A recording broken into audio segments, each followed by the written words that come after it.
przez samorząd dla studentów udaje się tę konferencję zorganizować, która wydaje się być ważną z punktu widzenia państwa. Ja się w szczególności cieszę z kilku rzeczy i chciałbym tutaj podziękować niektórym osobom w sposób szczególny, przede wszystkim przedstawicielowi Parlamentu Studentów Rzeczypospolitej, który wspiera już drugi rok naszą konferencję. Jest to rzeczywiście bardzo miłe, tym bardziej, że konferencja w tym roku nabrała, powiedziałbym, charakteru rzeczywiście ogólnokrajowego, ponieważ szczególnie ciepło witam tutaj przedstawicieli 16 uczelni mamy z całej Polski. Nie wiem, czy Państwo wiecie, skąd jesteście. Myślę, że gdzieś tam w przerwach będziecie się pomiędzy sobą mogli porozumieć, do czego zachęcam. I to rzeczywiście jest bardzo miłe i witam Państwa serdecznie. Witam również oczywiście naszych studentów, którzy, tak jak powiedziałem, są organizatorami, odbiorcami głównymi tej konferencji, przynajmniej jeżeli chodzi o liczbę i nie tylko oczywiście. Witam dyrektorów personalnych, osoby, które reprezentują firmy. Jest nam bardzo miło, że udaje się Państwa jakoś nakłonić do tego, żebyście sam podcast zwiedzili raz w roku. Myślę, że to jest bardzo ważne dla studentów, wysłuchanie tego, w jaki sposób Państwo postrzegacie, czy od czego oczekujecie właściwie od naszych absolwentów, również od naszych absolwentów, w szczególności na kierunku IT. No i bardzo dziękuję, nie wiem, czy to obecnym, czy nieobecnym przedstawicielom firm, które zgodziły się zasponsorować, że tak się czyni. I bardzo tym firmom dziękuję również za to, że zechciały nas wesprzeć, chciały wesprzeć konferencję. Myślę, że to Państwo w materiałach widzicie. I na koniec wreszcie chciałem powiedzieć, że po raz pierwszy zmieniliśmy nieco formułę na lekko anglojęzyczną. Zobaczymy, jak się nasi studenci i Państwo wszyscy sprawdzicie w odbiorze. Myślę, że nie będziecie mieli problemu z językiem. I to właściwie chyba tyle. I na koniec chciałbym może powiedzieć słów kilka naszego gościa, ponieważ nie ma tutaj tłumaczenia. Nie wiem, czy Pani Kasia tłumaczy Panu na bieżąco, so I would like to say a few words in English to our foreign guest, Mr. David Bentley. It's very nice that you were kind of you to come here to Poland to our conference, and we hope that you will say something very interesting for our students. What, from international perspective, what is international perspective? What are expectations from foreign firms, which very often, as we hear, probably also our graduates, our students, I think we become more and more globalized, and that's a very new and very fresh, I think, look at our conference. So thank you very much. I wanted to say only we are very happy, we Polish are very happy when foreign people speak dzień dobry, which means good morning, so I'm saying good morning, David. And because I don't know, there will be time for thanking you afterwards, I would like to give you a very special present. Just thanking. It is an illustrated atlas of old Warsaw. I don't know whether you know that Warsaw was quite different before the Second World War. And what is very special with this book, it is the signature of the author here. Here, yeah. It's not to you. I was very clever, you know, just put it very, to make it very universal. So thank you very much. Thank you.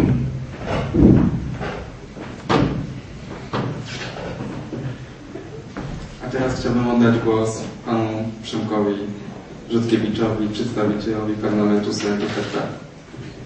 Dziękuję, witam wszystkich Państwa bardzo serdecznie. Na wstępie chciałem bardzo gorąco pogratulować samorządowi studenckiemu inicjatywy, kolejnej już trzeciej, oraz podziękować władzom rektorskim za wspieranie tych działań. Będę mówił krótko. Chciałem powiedzieć, że przede wszystkim misją nowoczesnych uczelni jest wspieranie swoich absolwentów, wspieranie i pomaganie im w tym, aby po studiach mieli możliwość znalezienia dobrej pracy. Między innymi zapraszanie pracodawców w mury uczelni, danie im możliwości nam zadawania pytań, poznania ich oczekiwań jest tym, co studentom każdej uczelni powinno być potrzebne. Także jeszcze raz gratuluję inicjatywy oraz życzę wszystkim Państwu owocnego spotkania. Dziękuję.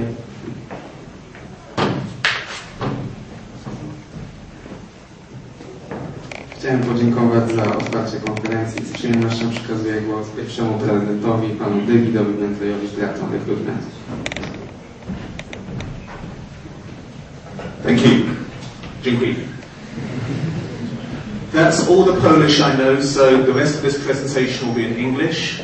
I have been told to speak very slowly, so I hope this will not take too long, maybe just a couple of hours. My name is David Bentley. I work for a company called Spangler Fox at Grafton. I'll explain the difference between our two brands in a moment, but I'm here to speak for maybe the next 30-40 minutes about getting hired to international IT companies. What we'll be covering today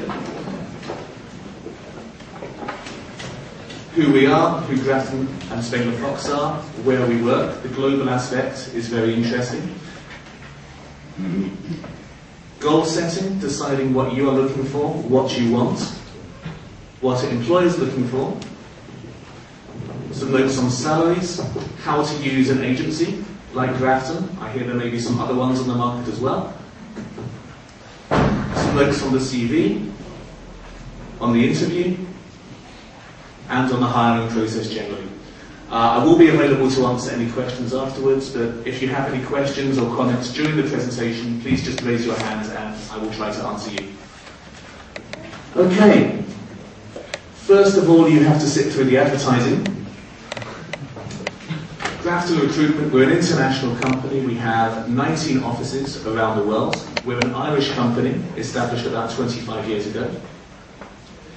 We take quality very seriously. We're ISO 9002 accredited.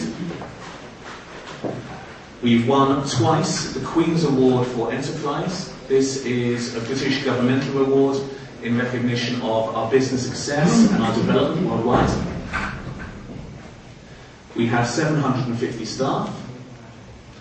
We payroll about 7,000 people every month. These are people who are employed by Grafton, who are paid by Grafton, but are working on-site with our clients. And every year we make about 7,000 permanent placements. So these are 7,000 people who find regular jobs through Grafton. Turnover was 160 million euro last year. We're wholly owned, we're not a franchise. That means all our offices report to the same bosses, so whether you're talking to us in Warsaw or Wrocław or Prague or Bratislava, you're assured of the same level of service. And a note between our two brands. Grafton is for contingency recruitment, contractors and managed services. Basically, for you guys, what this means is Grafton collects CVs from advertising, from the net, and they will work with their database to find positions for their candidates. Spengler Fox is executive search. That means we work on the more senior positions, the managers. We don't really advertise, we don't collect CVs. When you are good enough, when you are senior enough, we come and find you. Our coverage, because it's a very, very globalized market now. What I'm going to say in this presentation is not specific to Poland. It has examples from CEE, from Ireland, from the UK. But as you can see, we're working in a very international market, and the comments I make are generally about international companies. I think you will find it's the same for most places. The red locations are where we actually have an office, so that's 19 offices so far. The grey locations are where we have done work, so that's almost most of the world. We're still working on America, but that's a little bit difficult. And all our offices, as I said, are working to the same standards. Okay, so the advertisement is over, so let's continue. Now, this I think is very important, especially if you're at the stage of starting to look for a job, if you're starting to look for your future career. Setting your own goals, deciding what you want to do. What sort of work would you like to spend the next couple of years doing, maybe the rest of your career doing? Coding, programming, consulting, which is more working directly with customers, trying to find out what they want, what they need. Selling, I think, is obvious. Pre-sales. There's a lot of demand for good pre-sales people.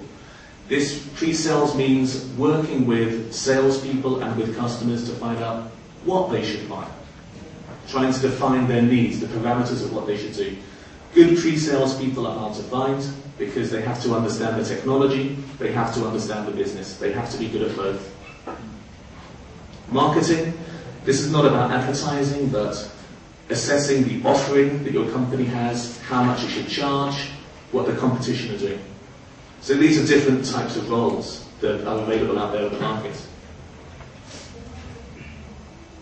And then what's your motivation? This is maybe even more important. This will help you find the right job.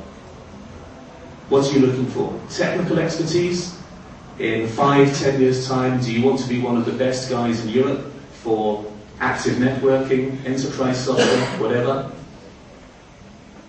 Are you looking for travel? Do you want to travel around the world? It's a very globalized market.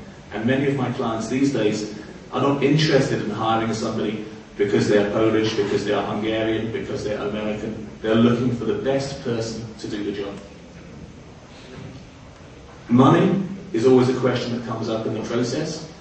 In my opinion, there's too much attention on salaries during the recruitment process, but it's the most easily quantifiable. But you have to decide your own price. Are you looking for something exciting? Are you looking for something secure? One thing I will say though is you have to decide what's most important for you, because you will never find a job, in my opinion, that will give you everything you want. The next part of setting your goals is thinking about what you can offer. What are you going to take to employers? What are you selling to them? Because it is a market. It is a commercial process. There are two parts to this. Your hard skills. Hard skills means things that are easily measurable, that are quantifiable, that are testable. What hard skills do you offer? Are you offering strong technical knowledge of particular platforms, particular technologies, particular devices? Where do you feel your skills are strongest? And what do you enjoy working with? Market sector. What parts of the market do you want to work in? Is finance interesting for you? Entertainment? Large enterprise? Defense? If you work in a sector that's personally interesting for you, it's going to be much more enjoyable, much more interesting, and frankly, you'll have a better future. And languages. More and more important, especially English. I know it's easy for me to say this because I am English, but to get a job in a large corporation, like the sponsors of this school, if we're talking about the Microsofts, the Intels, the HPs, for most positions I would say English is very basic. English is a standard requirement the same way as knowing Microsoft Outlook or something like that will be. Soft skills. This is also very important, which we'll come to in a moment. Soft skills are those aspects of your makeup, your personality, which are maybe less easy to measure, or maybe more personal. How well do you communicate? What's your empathy? This is very, very important for sales or commercial positions. Do you understand other people? Do you understand what other people want? Responsiveness. Can you react to problems? Can you deal with them? Time management, very basic. So these are all important things you need to think about and be honest in assessing your own skills in this area. Excuse me. What are employers looking for? What do employers buy when they go out shopping for candidates? Some interesting information here. This is from a survey that Microsoft did, I think about 18 months ago, on what are the key things that companies are looking for when they hire. Number one was teamworking and interpersonal skills. This is key, because the definition of a company in English just means a group of people. If you can't work with other people, if you can't communicate, if you can't work as a team, then you will have problems. Initiative. Most companies aren't looking for somebody who just waits for instructions. They need people who know their area of operation, people who know what they can do and what action they can take to solve problems. Analyzing and problem solving. Companies not interested in problems. As a manager, I'm not interested in problems. I don't have time for problems. I'm very interested in people who can find solutions. So solutions are really key.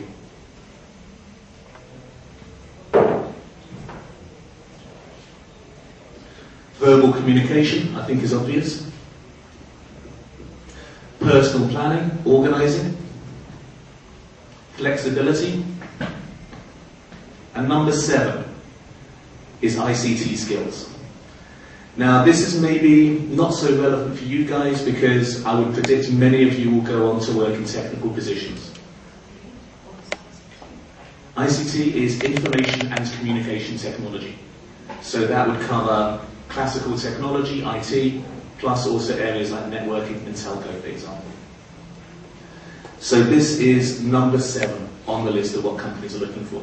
It's predicted to go higher. It will become more important in the future, but this is what companies are looking for right now. Other aspects, commercial awareness, an awareness of how much things cost, an awareness that the company has to make money, and that it's the clients who bring the money and ultimately your salaries to the company. Creativity, people who can bring new ideas. Written communication. I think this will probably get more important as more and more of our communication about business is conducted by email or messaging. Empathy, again. And numerical reasoning.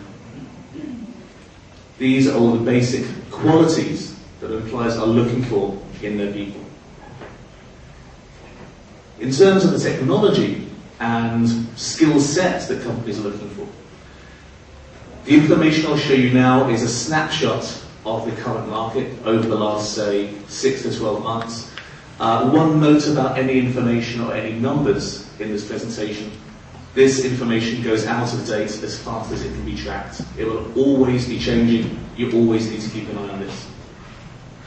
But as of the end of 2007, in the UK, huge demand for help desk people. Enormous demand, up 45%, especially for CRM and ERP. So this is a very strong area right now. Developers are in demand. Business analysis. This is an area I'll speak about more in a moment. Network support. Project management was also up a lot last year, which surprised me a little bit, but I think this is driven by the fact that there are new versions of Windows and Oracle coming onto the market. This is probably also why there's such big demand for help desk right now. These are new products coming to the market that companies are rolling out and implementing. I think especially with CRM and ERP, these are usually quite long projects to implement into companies, which means there's less availability of people on the market at any one time. Technical sales support, I think, is always going to be needed. And IT management skills, especially for systems, storage, and networks. In my opinion, I think storage will be a very interesting area for the future because the amount of data is always going to be going up. Technologies that people are hiring right now, Java, J2EE, all the different flavors of C, HTML, XML, Oracle, SAP, demand for this seems to be going back up. A couple of years ago it seemed to be fading away, it's back up now. VMware, the whole virtualization piece, seems to be attracting a lot of interest at the moment. And .NET.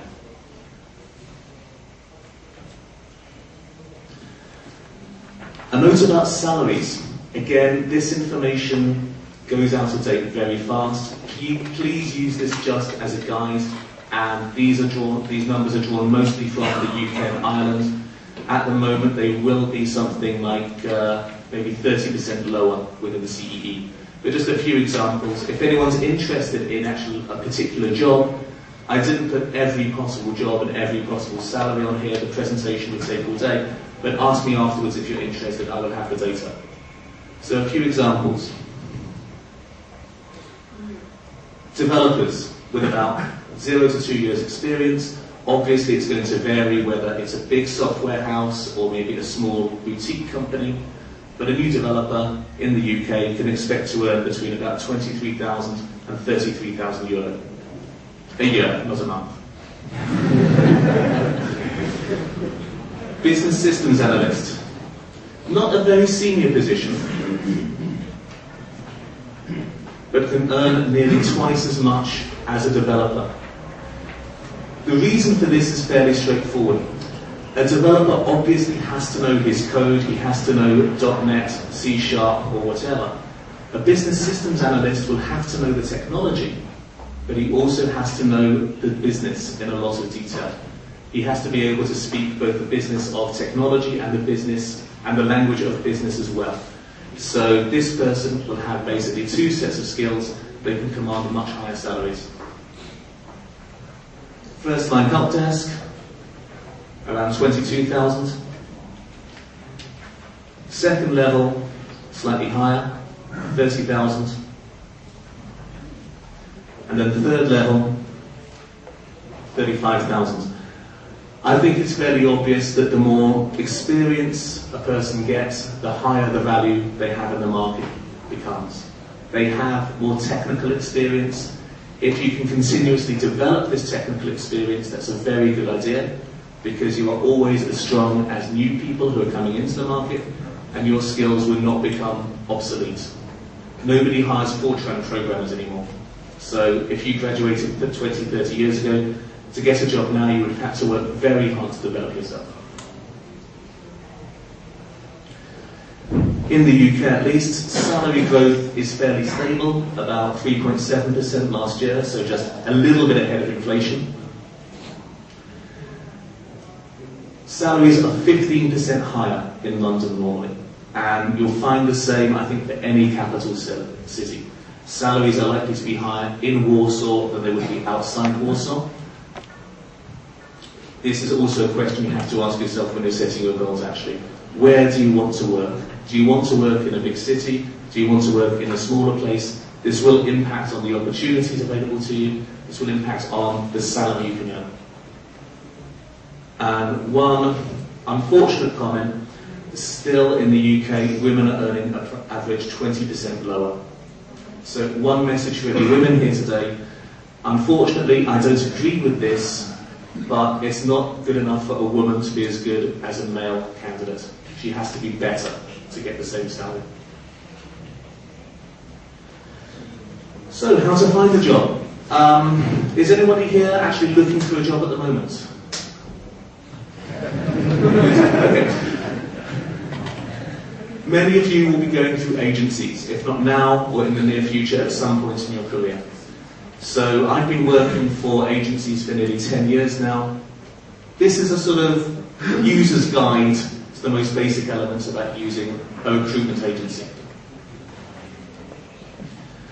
Before you actually start looking for a job, before you actually start sending your CV, assess the agency and what sort of positions do they work on. Don't waste your time, don't waste their time sending a technical profile to an agency that only does medical positions, hotel positions, financial positions. Choose the correct agency for your skills. What sort of jobs do they offer? What sort of jobs are you looking for?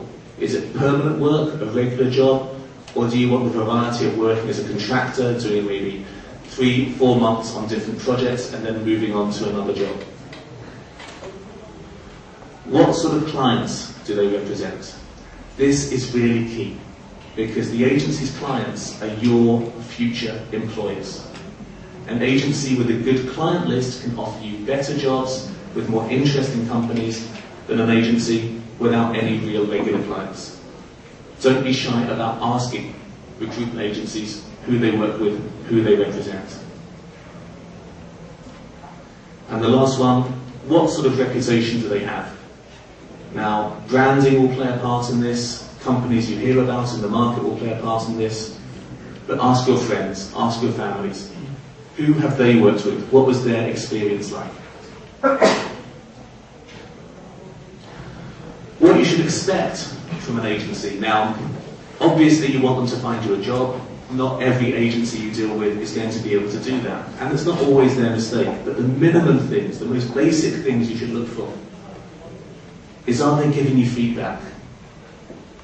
If you communicate with them, if you're sending your CV to them, are you getting information back from them?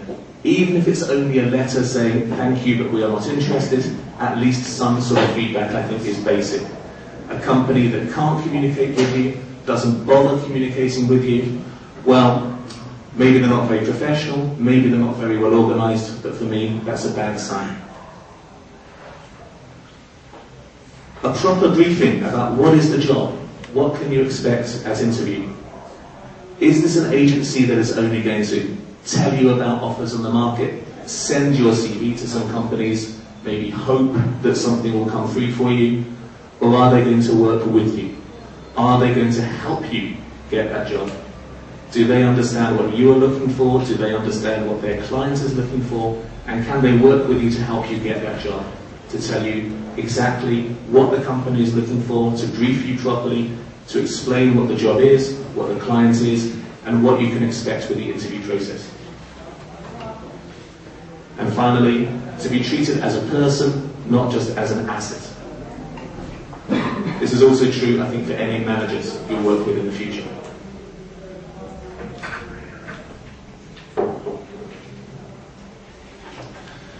Before you get to meet an agency, though, you're going to need a CV. Now, there's a lot of information out there on the market about CVs. I think maybe too much. Because a CV has two functions, and in my opinion, only two functions. It's a record of your history, your achievements, your education, who you are, what you do, what you've done in the past. And this, of course, is useful for future employers. This is useful for headhunting agencies, recruitment agencies, to know who you are and what you offer. And also, many companies work on a database model. So if there's something you think is important for a future job, make sure it's mentioned on there. Make sure you have the right keywords so that their database can find you when it needs to. But this is the secondary function of a CV. A CV is there to get you an interview. When you're looking for a job, the CV is not going to find the job. You have to perform interviews. So the CV's main job is to get you an interview. Always bear this in mind. Average time spent reading a CV is 2 minutes. 2 minutes. A bad CV will probably get about 2 seconds. You have 2 minutes to make an impression. That's 120 seconds. If you're writing a CV, please keep it clear, please keep it simple. This is a picture of a recruiter's desk. A recruiter has a lot of CVs, they are dealing with a lot of people. They don't have a lot of time to spend on any particular individual. Unfortunately, but that's the nature of the business. So please keep it clear, please keep it simple. No crazy fonts, no animations, no colours, no photos of your dog. Something very simple.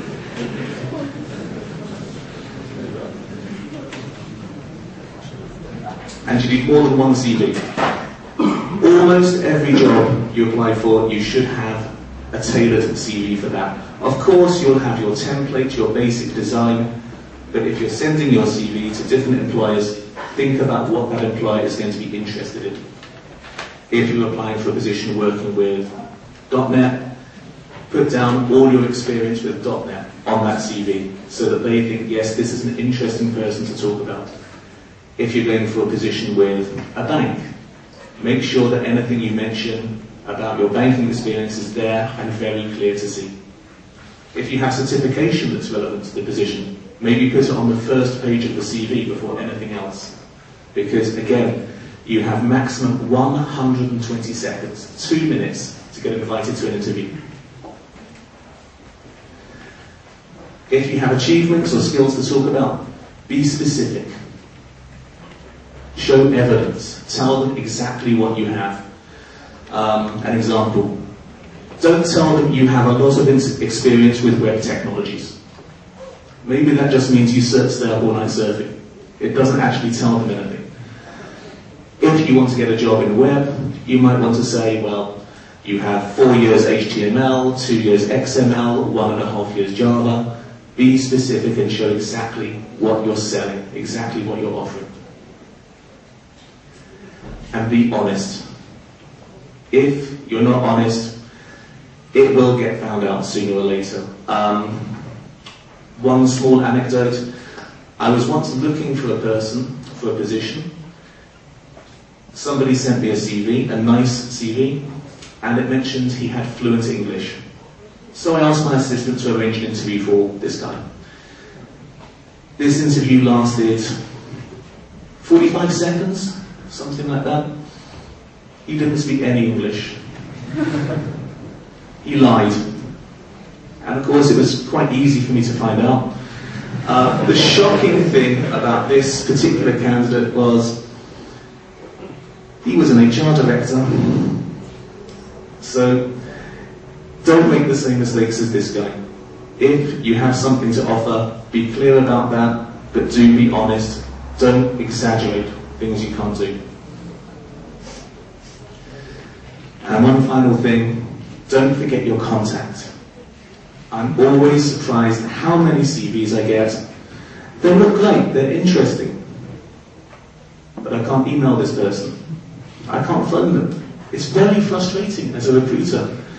And I don't have time to go to the telephone book, find you on Facebook or whatever.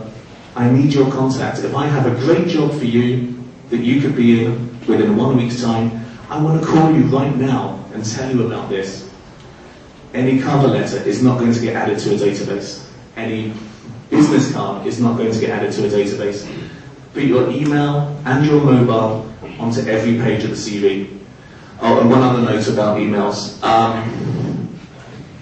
Make it professional. I can't take you so seriously as a candidate if your email address is sexybunny@gmail.com. It's not a good impression. And I'm not going to write for an interview, so if you need a more professional email address, get one. Gmail is free, Hotmail is free. Get an email address you can use just for business. Oh, and with the mobile, if you're giving your mobile number, be ready to answer it. And if you're not ready to talk business, turn it off. Interviews. If you've got a decent CV, you should, sooner or later, get an interview. That's the best picture I could find. That would be quite scary. That would be what's called a panel interview. 5 people, 1 candidate. They can happen. If you're working with a good company or a good agency, they should at least tell you what to expect. It's not nice to go into expecting a meeting with one person and find you're talking to 5. It could happen. If it does happen and they give you your business cards, arrange them on the table in front of you so you know who you're talking to and what their job is. A few tips for interview. I think this is obvious, but it's worth saying again. Make sure you know how to get there and have their phone number in case there's a traffic jam, the bus breaks down, your boat sinks, whatever. Make sure you know where you're going, when you're supposed to be there, and make sure you can let them know if you're going to be late. This is just polite. Make sure you have plenty of time. This means you can relax. You still need to be alert, but make sure you have time. Don't give yourself too much of a challenging schedule. Make sure you have time to get there. Try to be there maybe 10, 15 minutes early, and don't have another interview starting on the other side of town 20 minutes after your first interview. You're going to be stressed, you're going to be sweaty, you're going to be nervous. It's not good, you won't perform well. Better to stay at home and have the day off. We want to see you at your best. Make sure you know what the client's looking for. Think about any questions. Ask yourself, why are you there? What are you doing there? Why do you want the job? Because the client will probably ask you. And if you can't answer this question yourself, for yourself, maybe you shouldn't be talking to that client about that job. Obviously, know something about the company you're applying for. And think about who you're meeting. This is maybe most relevant when you're meeting more senior managers. Google them. I'm serious. Many business people you'll find on sites like LinkedIn, Zing.com, and so on. It will help your confidence because you know something about the person you're meeting. You can try to predict what they're going to be like and what the conversation will be like. If you're very lucky, you might find their web page. I found people's personal web pages in the past. I can see their hobbies. I can ask them about their family. Maybe you find that you have a hobby in common. This will let you build rapport, build a conversation with them. It can really help your case.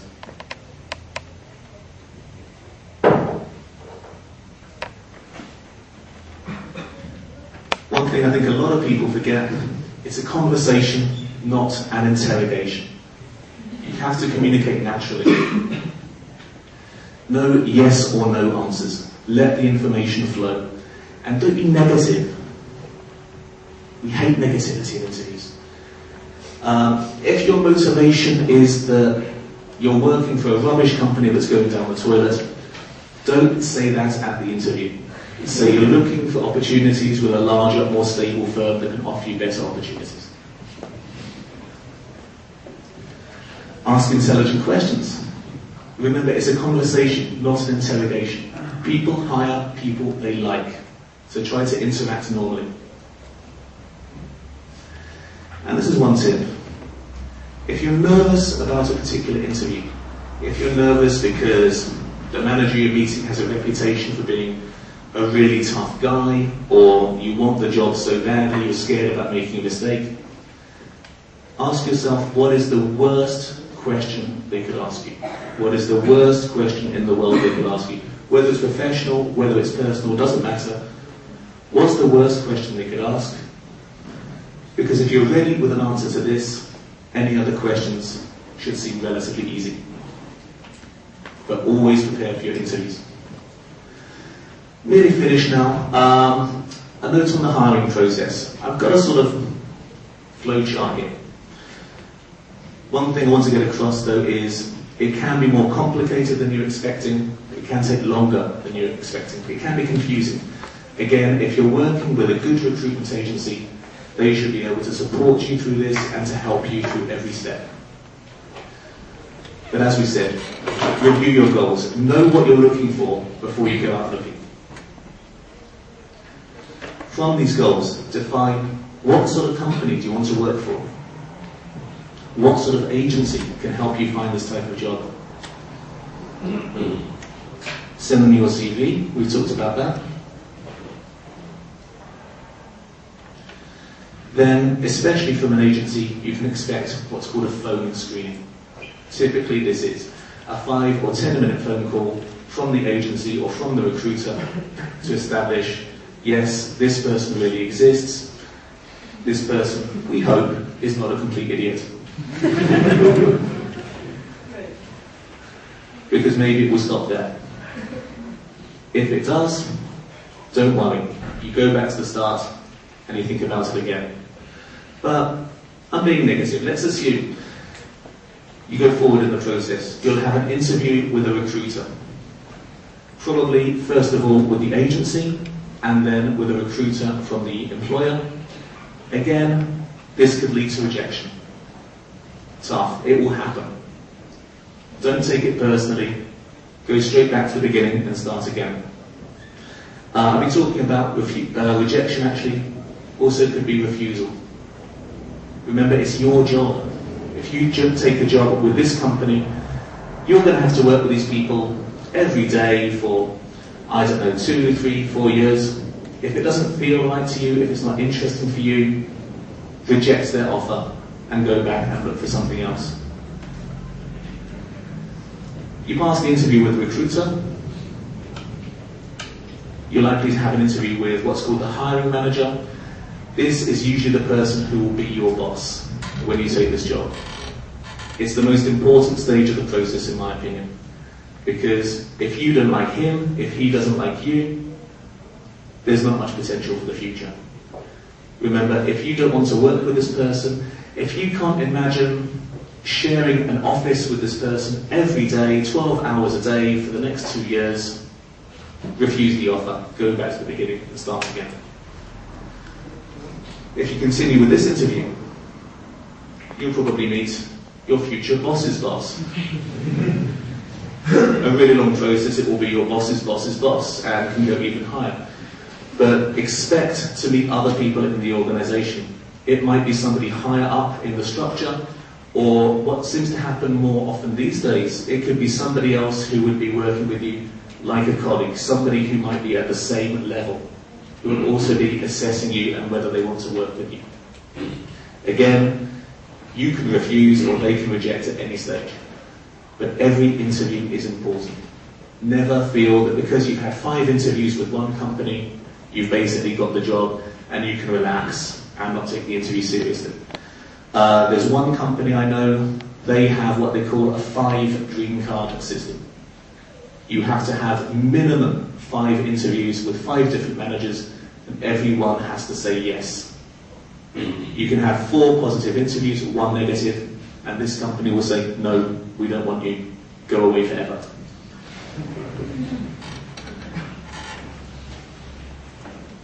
So you've been through all these interviews, you have a job offer maybe.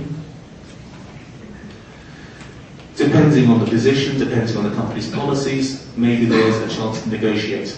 You should already know, what do you want to do? How much do you expect to be paid? Where do you want to work? All of these things.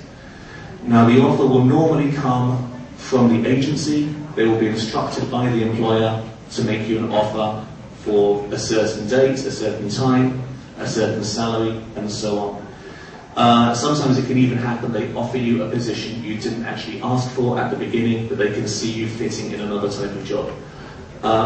Keep an open mind. Maybe this could be a good opportunity for you. And these offers, sometimes, not always, sometimes they're negotiable. If you're going to talk about salary, be serious. Don't waste people's time hoping to get a couple of extra euros a month. This does not go down well. And even if the job offer has been made to you, it can be taken away again. So be very careful at this stage. And don't feel you have to accept the offer if you don't like it. Remember, if you come back and negotiate, not all clients will like that. It can still be cancelled. One thing I want to get across with this is it can be a fairly complicated system. It's not just a question of having one meeting with a company and both sides say yes or no. There are many steps to it. Also, if you're looking for a job, don't think you can only go through one process at a time. If you're a good candidate, if you're in demand, you might have 5 of these processes running at the same time. You can be open about this, it just shows you're a good candidate. But it can be confusing. It might be an idea to make notes and keep records and keep a diary of what's going on, so you know exactly where you are with your job search. And I hope at the end of this process, you're hired, you have your first position, you have a great career ahead of you, but do remember, it's your career, it's your responsibility, ultimately, you're in charge. So go out there, have fun, find a great job, and good luck.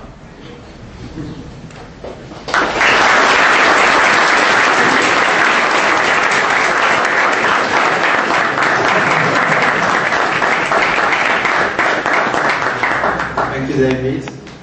Czy są jakieś pytania do Davida?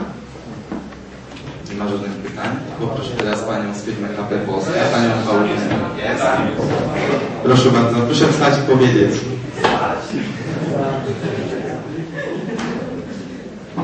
There will be questions. You said about CV and experience, but if this is my first job and I don't have any experience, what are they? Yeah, that's a good question. Can I have a microphone? Can you hear me now? That's a very good question, a very relevant question, and there is a sort of catch-22. You need experience to get a job, but without the job, you can't get experience. So it's important to present yourself in the right way. Remember, what are you selling to the employer? Because they're not necessarily looking for somebody who's done a lot of jobs in the past. Many employers struggle to find what are called entry-level positions. So these are the first jobs for people. So show them what you can offer.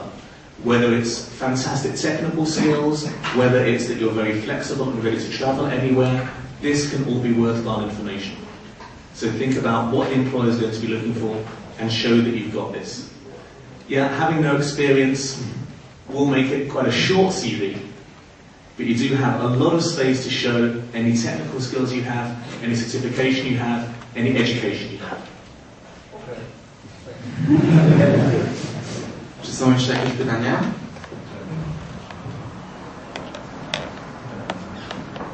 Could you tell us a few words about the perspectives of the Polish market especially? What is the demand for IT specialists from Poland?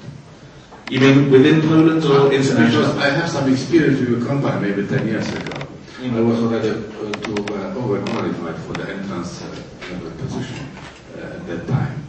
But nevertheless, could you tell us, do you have many applications from Poland? Is this a growing number, or is it rather decreasing last year? I would say it's increasing. The amount of candidates is fairly stable because, of course, the population does not change so fast. The universities are still producing people. The economy is doing quite well, so it's not as if the economy is going up and down so much. So in terms of the number of candidates, that's stable. In terms of the opportunities that are out there, I think that's increasing. The market does seem to be developing, it does seem to be growing. And one interesting thing, I think, is our companies see a lot of demand in places like Łódź and also Wrocław. It's not only limited to Warsaw. So it's also worth thinking about what other towns you'd be ready to go working. Czy jeszcze ktoś by chciał zadać pytanie? Mamy na to czas. Is it necessary for a Pole to come to the interview in person, or could be person be interviewed using Skype or Messenger or something like that on internet? Not really, at least not as the first interview. The personal meeting is very important. For example, Skype makes it very cheap and easy now to have video conferences, and these can sometimes happen, but really you need to actually meet the person face to face, physically, so you have a better idea of what they're like, how well they come across. So this is almost always going to happen, and again, if it's a good agency, they should take the time to meet you personally, to understand who you are, what exactly do you want, what can you offer. What will happen sometimes though is, I had a case 2 weeks ago. The manager of my company, my client, could not decide between two people. So he wanted the HR director for Europe to speak to the two candidates. She was not able to travel to see the people, so we did a telephone interview. Telephone interview was for about 1 hour, so really a lot of detail. And the next step was going to be we would do video conferencing through Skype with the CEE director for this position. In the end, the HR director was able to make the decision. It didn't go so far. But phone interviews, video conferences will happen, but there will always be personal meetings as part of the process.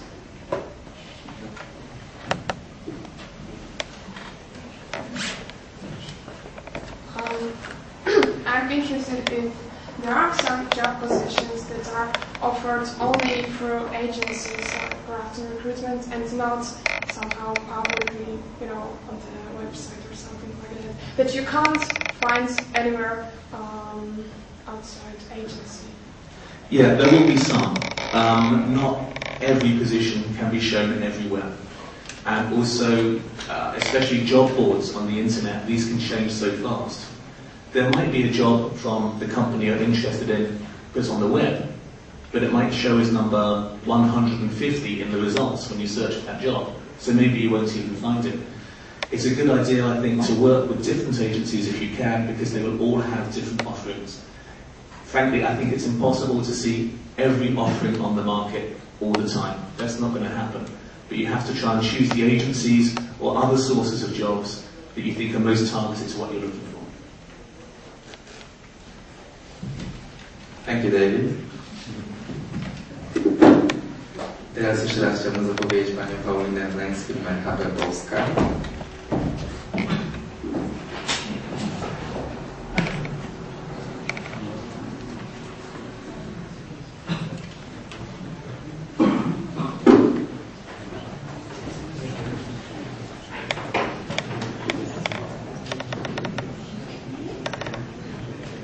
Witam Państwa serdecznie. Ja jestem przedstawicielem działu personalnego firmy HP i jestem tutaj w zastępstwie pani Agnieszki Dziewulskiej, która jest dyrektorem działu personalnego. I będę mówiła przede wszystkim o rynku pracy w sektorze IT tutaj w Polsce, jak on się kształtuje. I moje dzisiejsze wystąpienie będzie podzielone przede wszystkim, będzie się opierało na 4 takich podrozdziałach. Będę mówiła o trendach, jakie są obecnie na rynku pracy w Polsce, jeśli chodzi właśnie o pracę dla informatyków. Będę mówiła o tym, jak Państwo jako absolwenci możecie zdobyć pracę i jak jesteście postrzegani przez pracodawców, przez duże firmy IT. Oraz o tym, jakie znaczenie tak naprawdę mają certyfikaty i ich zdobywanie. Czy to jest rzeczywiście tak bardzo istotne, czy można jakby ominąć tak, ten temat i ogólnie jak znaleźć pracę na rynku IT, poprzez jakie źródła jest najlepiej jej szukać. To znaczy tak, oczywiście w ciągu ostatnich lat na rynku w Polsce powstało bardzo dużo małych firm zajmujących się szeroko rozumianym pojęciem IT. Jednak takie firmy jak HP, Microsoft, IBM, Oracle zdołały już sobie ugruntować tą pozycję niekwestionowanego lidera tutaj na rynku pracy i to praca właśnie w tych przedsiębiorstwach jest dla wielu z Państwa, dla wielu absolwentów kierunków informatycznych marzeniem, tak, żeby właśnie pracować w dużej korporacji zajmującej się zgodnej z Państwa kierunkiem. Niewiele jednak osób zdaje sobie sprawę, z czego wynika tak naprawdę potęga tych przedsiębiorstw i w czym tkwi ich siła. Firmy te stawiają swoją renomę osiągnęły tak naprawdę dzięki niepowtarzalnym pracownikom oraz liderom, którzy poprowadzili je na szczyt światowych rankingów. Oprócz specjalistów zatrudniają oni przede wszystkim pasjonatów i ludzi lubiących wykonywane przez siebie zajęcia. Osoby, które czują chęć działania i chęć tworzenia, osoby, które są kreatywne i są rzeczywiście zainteresowane tym, co robią, którym nie chodzi tylko i wyłącznie jakby tak odpracowanie swoich godzin, nie wiem, od 9 do 17, tylko tych, którzy rzeczywiście są pasjonatami swojej pracy i pasjonatami IT. To, co ciekawe jest to, że bardzo zmienia się w ciągu ostatnich 2-3 lat ścieżka kariery informatyka, ponieważ nigdy tak naprawdę ona nie była aż tak bardzo zawiła. Jeszcze kilka lat temu perspektywy informatyka rozpoczynającego pracę w firmach spoza sektora IT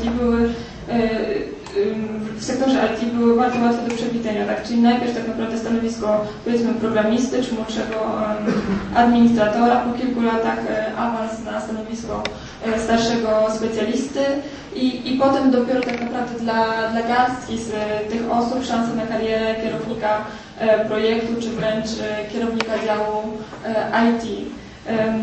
Obecnie wraz z tak szybkim rozwojem technologii informatycznych i wzrostem liczby projektów IT, a także pozycji działów technologicznych w strukturach wewnętrznych różnych firm, wydłużyła się bardzo ścieżka kariery specjalisty do spraw IT. Nawet powiedzmy trafiając do firmy jako serwisant czy pracownik działu helpdesk, można z czasem poprzez stanowiska związane ze wsparciem poszczególnych procesów awansować na posadę szefa działu helpdesk, service desk. Co więcej, kariera w obrębie jednego przedsiębiorstwa wcale nie musi się na tym kończyć. I to, co jest właśnie ciekawe, to że jest możliwość zdobywania doświadczenia w różnych działach i jakby nie tylko awanse pionowe są brane pod uwagę, ale również zmiany jakby stanowiska na tym samym job levelu. Czyli jako menadżer do spraw jednego z kluczowych procesów możecie Państwo mieć przed sobą otwartą drogę kariery na stanowiskach w działach biznesowych realizujących ten proces. Doświadczenie zdobyte w działach Service Desk może zostać z powodzeniem wykorzystane także w pracy jako menadżer do spraw zarządzania relacjami z dostawcami zewnętrznymi, także jakby tutaj nie ograniczamy się tylko i wyłącznie do działu IT. I popyt na tego typu specjalistów rośnie wraz ze wzrostem liczby kontraktów outsourcingowych i w tej chwili należą oni do grupy najbardziej poszukiwanych i najcenniejszych pracowników na rynku.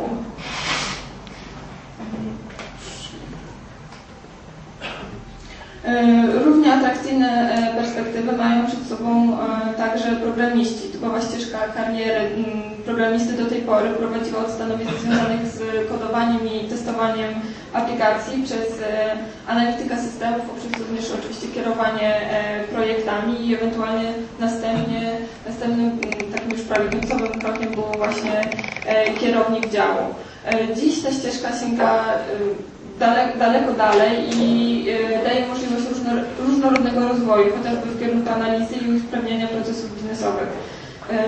Osoby z doświadczeniem w rozwoju systemów informatycznych coraz częściej mają także szansę na karierę w działach związanych z rozwojem biznesu, co jest na pewno niezwykle ciekawe, a jest to skutek coraz bardziej znaczącej roli IT w kreowaniu i dostarczaniu produktów oraz usług świadczonych przez różnego rodzaju przedsiębiorstwa. Osobny kierunek rozwoju dla osób obdarzonych z takimi zdolnościami, powiedzmy, interpersonalnymi stanowi ścieżka projektowa, która coraz częściej nie kończy się na kierowaniu projektów, ale idzie dalej w stronę struktur związanych z biurami projektowymi i menadżerów programów, a więc osób odpowiedzialnych za zarządzanie i synchronizację wielu rozproszonych geograficznie projektów. Coraz więcej firm również stwarza informatykom możliwość kariery zawodowej w innych działach biznesowych, chociażby w dziale marketingu. W koncernach właśnie międzynarodowych IT coraz częściej tak naprawdę perspektywy kariery zawodowej nie są ograniczane jedynie do Polski. Jest w tych największych właśnie światowych firmach rośnie popyt na programistów, kierowników projektów czy specjalistów z zakresu analizy procesowej, którzy zwykle okazują się bardziej skłonni do wytężonej pracy i jakby są bardziej tak innowacyjni i właśnie są większymi pasjonatami w tej swojej drodze zawodowej, karierze zawodowej. I to, co jest tak naprawdę tutaj bardzo istotne, to to, że jakby te większe możliwości, coraz jakby większa ilość możliwości, to jest oczywiście też coraz większa odpowiedzialność, która leży na każdym z Państwa, tak? Czyli na każdej osobie kształtującej swoją ścieżkę kariery, ponieważ wobec rosnącej liczby opcji znaczenia nabiera każda podejmowana decyzja, każda jedna. Tak? Dotyczy to zarówno wyboru miejsca pracy, jak i później udziału w poszczególnych projektach, na co Państwo na pewno będziecie w przyszłości mieli wpływ na to, w jakich projektach chcecie uczestniczyć, w co się chcecie angażować. Będziecie mieli, jeśli będziecie Państwo pracowali w dużych międzynarodowych koncernach, będziecie mieli Państwo możliwość właśnie dokonywania wyboru i bezpośredniego wpływu na swoją ścieżkę kariery zawodowej. Także każde szkolenie, tak, czy projekt lub zdobyty certyfikat będą miały wpływ na Państwa przyszłość. Jeśli oznaczają także konieczność przyjęcia bardziej proaktywnej postawy. Dzisiejszy człowiek, który myśli o karierze i awansie, nie może siedzieć z założonymi rękami i czekać tak, na napisanie prezentacji, które niekoniecznie powiedzmy leżą w zakresie jego obowiązku. Występować i zgłaszać się do projektów, które są zaangażowani, czy w Państwa obowiązków. Świadomy rozwój kariery nie tylko do zdolności technicznej i biznesie, ale także znajomości strategii, a na wyższych szczeblach także jakie są trendy na rynku pracy w Polsce. Ważne tak naprawdę w momencie stają się bardzo umiejętności dostosowania się do danej kultury organizacyjnej i branży. Szybkość i efektywność do się to podstawowo, należy szybko uzupełnić umiejętność zastosowania. Podejście pracodawców do nich są różne. Jedni poszukują doświadczenia i nie do przecenienia są tutaj staże, wolontariaty czy praca i inni poszukują właśnie osób niedoświadczonych, tak zwanych znajomości, tak zwanych z pracy w innej firmie. I odejścia mają zarówno swoich zwolenników, jak i swoich przeciwników. Kandydat jest tak bardzo otwarty na nowe wyzwania, szybko dostosowuje się do nowych warunków. Działające na kreatywność mają większą szansę na zdobycie kogoś z otwartym umysłem bez takiego szablonowego, powiedzmy, podejścia do filtra chętnych. W jednym jakby przystanek bardzo takim najważniejszym elementem. I elastyczność zawodowa rozumiana jako cechy, które pozwalają na firmie i jest on należy bardzo, a to szybko i efektywnie dopasować się do nowych okoliczności, do zmieniających się sytuacji tak naprawdę. I oczywiście firmy zdają sprawę, korporacje zdają sobie sprawę, że właśnie pracownicy są kluczowe i dlatego też walczą, tak, do najlepszych, do tych najlepszych pracowników i starają się napełnić, a talenty to właśnie to są osoby, które są potrafią szybko się dostosować, są elastyczne w roli. Dla pracowników oznacza to, że osoby jedynie